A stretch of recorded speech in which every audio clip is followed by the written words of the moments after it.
Still in Kaduna, this time in Kajuru, about 3,000 people have been displaced from their homes and many others killed since the renewed ethnic violence in that local government area of the state. The residents are unhappy with incessant communal clashes in their communities, which they say has retarded development and shown the council or portrayed the council in bad light.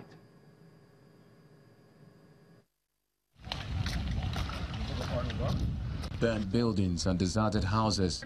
Residents have fled for their lives following clashes between two major tribes, the Adara and the Fulanis, that have claimed many lives in the community and displaced many from their homes. Over the last 1 year, Kajuru local government area of Kaduna State has been in the spotlight for the wrong reasons. Between February and March 2019, no fewer than 10 communities have been affected by the attacks and reprisals between the two tribes.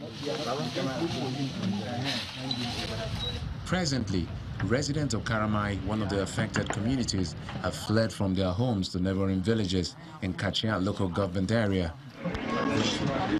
It's the same situation at Iri and Wabade communities since the renewed attacks in those places. Really, everything is down for us.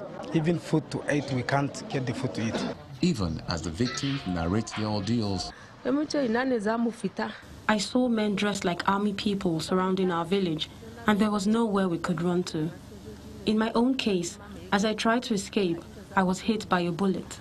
The command here is very proactive, and we are always at alive and at alert. The state governor, Nasser El-Rufai, in company of heads of security agencies, were in the area to assess the level of destruction and also condole with the victims. Having assessed the security situation and tendencies of a further breakdown of law and order, the state government imposed a 24-hour curfew on Kajuru and some communities in neighboring Chikun local government. This, according to the state government, is to forestall any form of spillover of the crisis to the state capital and its environs, as was witnessed during the Kasuwan Magani crisis in October 2018. And joining us from our Abuja studio to analyze the background and solutions to the challenges in Kaduna is Mr. Zubair Idris, a journalist and indigene of Kaduna State. Welcome to News Across Nigeria. It's a pleasure, Patrick. Our sympathy to the people of Kaduna State and especially the victims in this tragic attack that seems to be recurring. Mr. Zubair, what do you think, what can you tell us of any historical background to this crisis towards helping to understand the situation and preferring a solution? Well, historically, if you look at the crisis in Kaduna, or southern Kaduna in particular, right from 1980, during the regime of Balarabe Musa, the first crisis that erupted in the so-called southern Kaduna axis at Kasuwan Magani, whereby you have this indigent settler syndrome, where some people who take themselves as indigenous of that particular place, trailing the people who are doing their businesses there, that they should pack out and go back to their respective places. That's what brought, the problems in Kasuwan Magani in 1980. In 1987, there was a crisis at the College of Education, Kapanchan, that spilled over to Zaria, Kaduna, Daura, Puntua and Jebea, that is in the old Kaduna state. Then the 1992 crisis, that is in Zamgo and Katab also, is another crisis that further polarized, the peace in the area.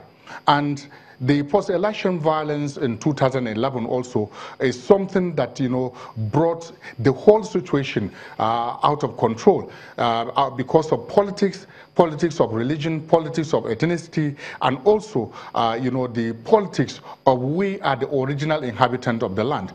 If you look at the whole southern Kaduna, apart from Kagoro and Manchok area, and also the Java people who live in Kwai, if you look at all the other people, they are all settlers because some people came from somewhere. But the original inhabitant of those areas, this are that. And because of the greener pasture of the area, at that, southern Kaduna, the Fulanis settled in that area in large numbers. So therefore, if you look at it, many people, as if, this one came in the morning and the other one came later in the afternoon, and maybe another one came later in the evening. So therefore, all the people who are living peacefully in that places, they are the people that set up most of those areas at that particular time. I know so that after the first election violence, up to this moment, this cycle of violence continued to grow day by day, because during the post-election violence, particularly in Zankua, and also the December, killing of a traditional ruler at Numana, that is the Etun Numana was killed, and also the one that was killed just of recent after being kidnapped, the Agom Adara. Further, make the societies to be at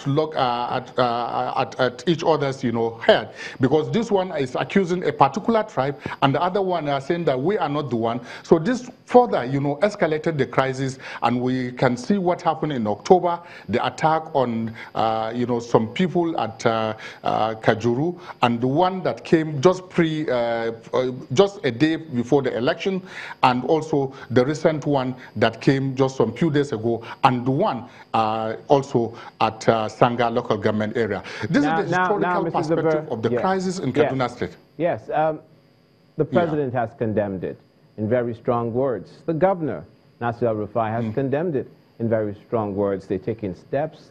A dusk to dawn curfew was imposed. What do you think, by way of solution, can bring these people together so it doesn't boil over again? The solution here is let the governor is not condemnation that will solve the problem. The main issue here is you have to have a confidence building, that there must be a true reconciliation between all the ethnic groups that are there in southern Kaduna. Southern Kaduna, you have over 38 different tribes, not but how dialect. Does that work? Different tribes, 38 of them in southern Kaduna. Pardon my interruption. How does that work in practical terms? How do you reconcile? Is it a matter of land? Give us this portion. This is our land. This is your land, and everybody gets their pieces of land. What exactly do you mean? Well, the true reconciliation is, you see, all the previous crises, there is a kind of white paper on all those crises, from both sides. Those who are found, guilty out of those crises from 1980 to date must be prosecuted.